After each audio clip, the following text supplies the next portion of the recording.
날이 더워도 너무 덥습니다.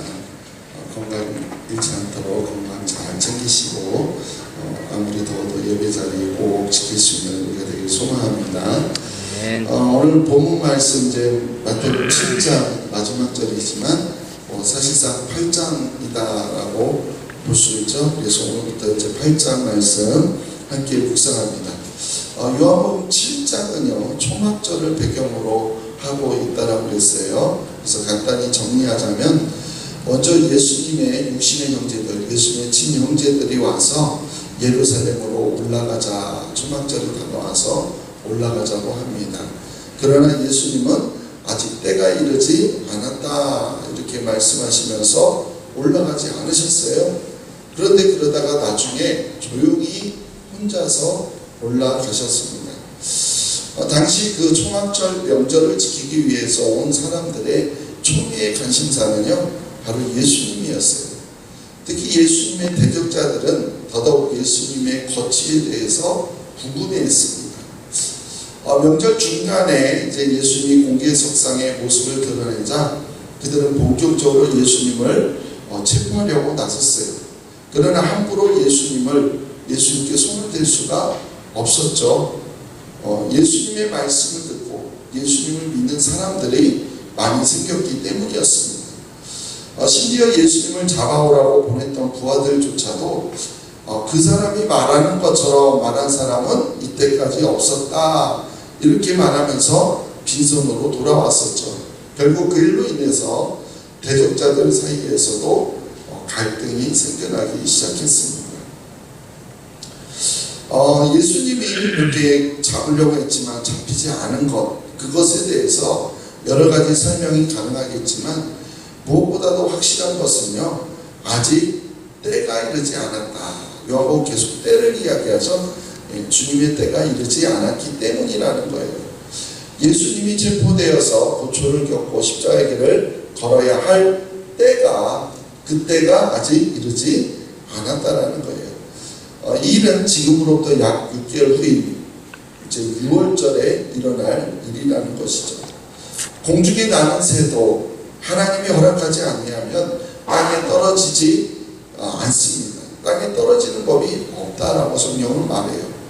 그래서 대적자들이 아무리 예수님을 잡으려고 눈에 불을 켜고 어떤 방법을 찾더라 하더라도 하나님께서 허락하지 않으면 그 일은 일어나지 않는다는 거예요. 아멘. 이처럼 모든 일에는요 하나님이 허락하시는 때가 있다라는 겁니다. 아멘. 예수님께서 왜 그렇게 당당하셨는지 우리가 그 일을 알 수 있는 대목이에요. 그래서 우리도 하나님의 때, 그 때를 믿는 사람들은요 원수가 있다고 해서 그들을 두려워하지 않는다라는 겁니다. 시편 23편 5절 말씀에서 다윗이 이렇게 노래하죠. 주께서 내 원수의 목전에서 내게 상을 차려주시고 기름을 내 머리에 바르셨으니 내 잔이 넘치나이다. 아무리 원수가 사방팔방에 진치고 있어도 오히려 그 원수가 보는 앞에서 하나님은 내게 상을 차려주신다라는 거예요. 이처럼 하나님이 허락하지 않으면 그 원수가 나를 해치지 못한다라는 겁니다. 그러므로 원수가 나를 해칠까 하는 것으로 인해서 걱정할 필요가 없어요. 그리고요 또한 하나님께서 그것을 만약에 허락하신다면 그것은요 하나님이 하시는 일이기 때문에 내가 거역할 이유가 없어요. 아니 거역할 수가 없죠. 하나님이 나를 원수의 손에 넣어주기로 하셨다고 한다면은 내가 아무리 원수의 손에 잡히지 않으려고 해도 잡힐 수밖에 없다라는 거예요. 그러니까 우리는 그 뜻에 순종하면 되는 겁니다. 그렇기 때문에 하나님의 때를 믿는 사람들은요 어떤 상황 속에서도 당당하다는 거예요. 예수님도 바로 그러셨습니다. 자, 그래서 이제 초막절 명절 당당하셨던 그 예수님, 그러나 이제 초막절이 끝났죠. 사람들은요 모두 흩어집니다. 그러나 예수님은 어찌된 일인지 예루살렘에 남아 계세요. 오늘 이제 53절부터죠. 초막절이 끝나고 있는 일을 이야기하는 겁니다. 우리 7장 53절, 8장 1절, 2절 다시 한번 읽어볼게요. 다 각각 집으로 돌아가고 예수는 감난산으로 가시니라. 아침에 다시 성전으로 들어오시니 백성이 다 나오는지라 안이사 그들을 가르치시더니. 아멘. 명절이 끝나서 사람들은요 각각 자기 집으로 돌아갔어요. 수많은 순례자들이 자기 살던 곳으로 돌아갔겠죠. 자, 그런데 예수님은요 감난산으로 가셨다가 그 다음날 아침 일찍 다시 어디로 오셔요? 성전으로. 2절에서 말하죠. 아침에 다시 어디로 들어오셔요? 성전으로 다시 들어오셨어요. 감난산은 예수님께서 예루살렘에 오실 때마다 즐겨 찾으셨던 곳이에요. 그곳이 숙박시설이 잘 되어 있었기 때문이 아닙니다. 그곳은요 예수님께서 늘 습관적으로 기도하기 좋은 장소였다라는 거예요. 근데 왜 예수님은요 명절이 끝났는데도 그렇게 갈릴리 지역으로 돌아가지 않으시고 왜 예루살렘에 남아 계시려고 했던 걸까요? 그것은요 예수님의 말씀을 듣고 그 예수님의 말씀을 사모하는 사람들이 많이 있었기 때문이에요. 여기 보니까 예수님께서 성전에 들어오시니까 누가 다 나왔다 이렇게 말해요. 백성이 다 나왔다 이렇게 말하죠. 여기서 말하는 백성은 바로 예수님의 말씀을 사모하는 사람들을 말하는 거예요. 초막절 절기 마지막 날에 예수님이 외치셨죠. 누구든지 목마르거든 내게로 와서 마시라. 나를 믿는 자는 성경에 이름과 같이 그 배에서 생수의 강이 흘러나오리라. 아멘. 대적자들의 그 하수인들의 고백처럼 정말 이렇게 예수님처럼 말씀하신 분은 이 세상에 아무도 없었습니다. 인생의 갈증을 확실히 해결해 주겠다고 말해주는 사람이 없었어요. 근데 또 그 말이 허풍이 아니에요. 확실히 그 무엇이 예수님에게 있었다는 거예요.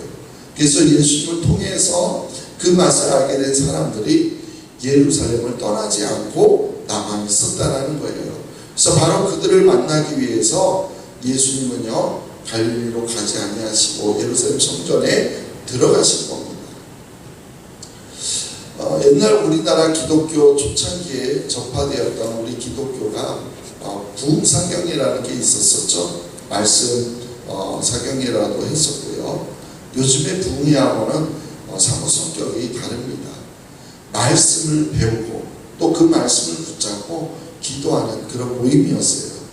근데 보통 그 부흥사경회가 얼마 정도 진행되냐면 일주일 정도 진행됐어요. 그게 이제 하루씩 줄다가 요즘에는 뭐 한 2, 3일 그렇게 하기도 하고 요즘에 와서는 거의 부흥회를 하는 교회가 이제 없어지는 그런 추세가 되버렸죠. 근데 일주일 동안 그렇게 계속되는 동안요 솥단지를 가지고 와서 직접 밥을 해 먹으면서 일주일 내내 말씀을 배우고 은혜를 받았습니다. 그렇게 말씀의 맛을 알기 시작하면 시간 가는 줄 모른다는 거예요. 생명의 말씀은 본래 그렇습니다. 근데 요즘은요 1시간 예배를 드리면서 한 2, 30분 정도 설교 듣고 예배 끝나기가 무섭게 돌아가는 그런 모습과는 아주 상반되는 그런 모습이 아닐 수 없습니다.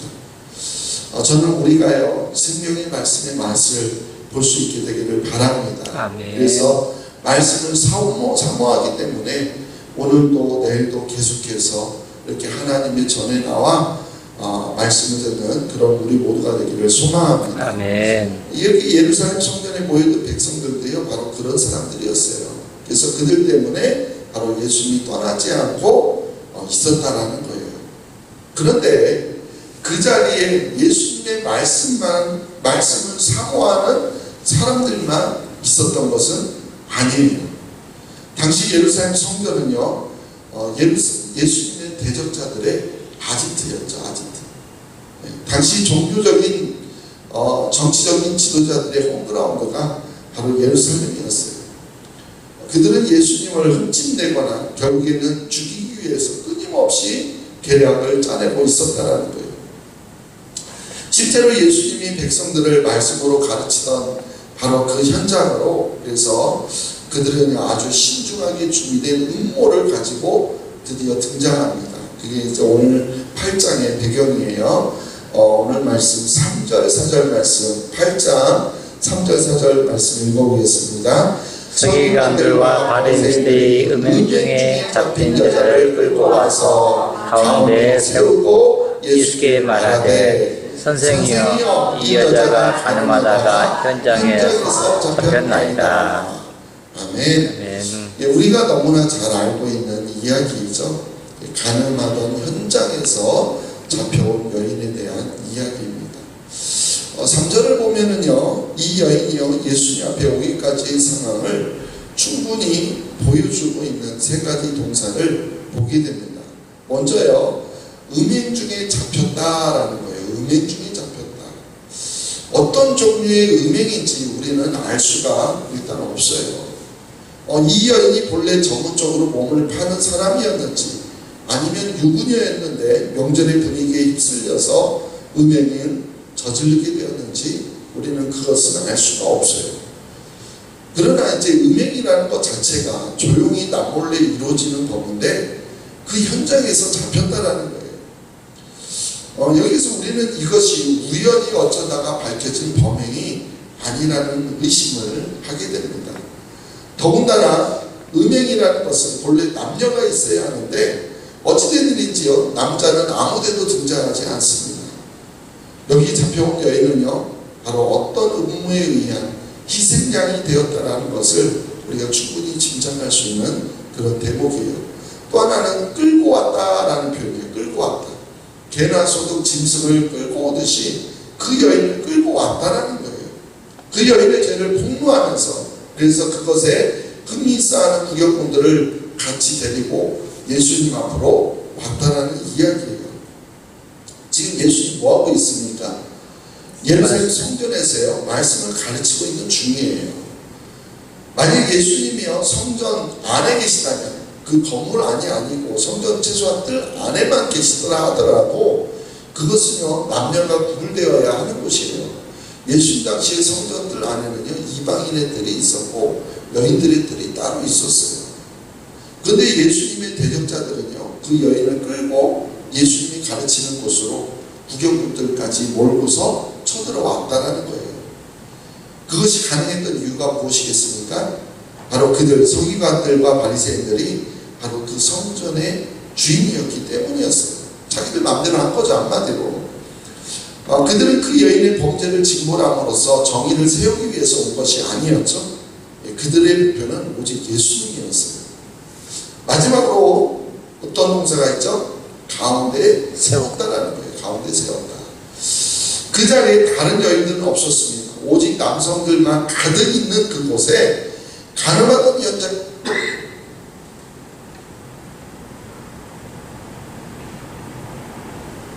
그 가늠하던 현장에서 잡혀온 여인이 가운데 세워진 거예요. 공개적인 자리에서 그 여인의 부끄러운 인생이 완전히 적나라하게 드러난 겁니다. 죄를 지은 것은요 물론 잘못된 일임에 틀림은 없어요. 그러나 그 죄를 공개적으로 노출시키는 것은요 또 다른 차원의 이야기라는 거예요. 그 여인의 인생을 재기불능의 상태로 만드는 일이라는 것이죠. 게다가 지금 그 죄가 다른 목적을 위해서 이용되고 있다는 거예요. 그게 더 큰 문제라는 겁니다. 그 죄를, 관음죄를 율법으로 다스리기 위해서, 그래서 사람들이 정의감에 불타서 그러고 있는 것이 아니라는 거죠. 바로 예수님을 실험하기 위해서 사람들은 바로 그 여인의 죄를 이용하고 있는 겁니다. 그래서 그들은 당당하게 예수님에게 말해요. 선생이여, 이 여자가 가늠하다가 현장에서 잡혔나이다. 아니, 가늠하다가 현장에서 잡힌 것하고요 예수님하고 무슨 상관이 있겠습니까? 근데요, 상관없는 것을 상관 있게 만드는 것이 바로 음모예요. 그게 음모예요. 예수님의 대적자들의 비상한 머리로 짜낸 계략이라는 거예요. 그래서 이제 이 음모를 예수님께서 어떻게 풀어나갈 것인지, 그것은 우리가 다음 시간에 우리가 함께 나누도록 하겠습니다.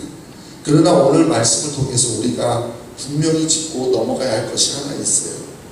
그것은 뭐냐면 우리는 모두 다 죄인이라는 사실입니다. 아멘.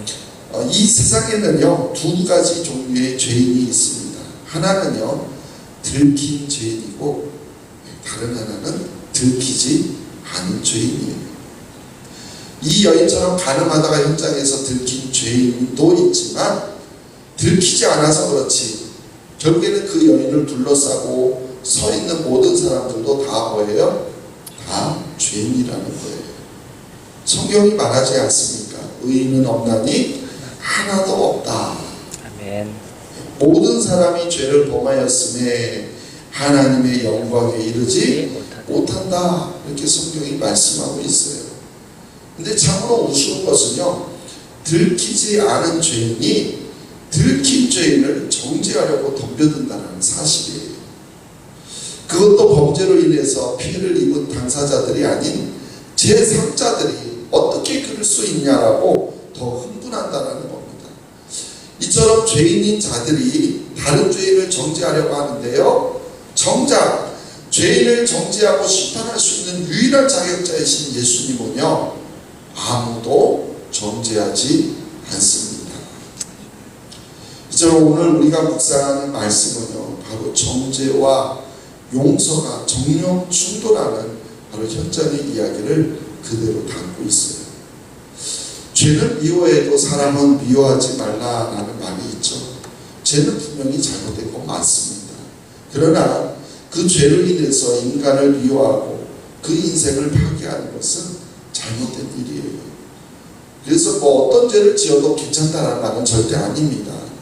그러나 죄인을 회복시키고 그래서 그 죄인을 하나님의 자녀로 삼으시려는 우리 하나님의 마음을 우리가 알아야 된다는 거예요. 아멘.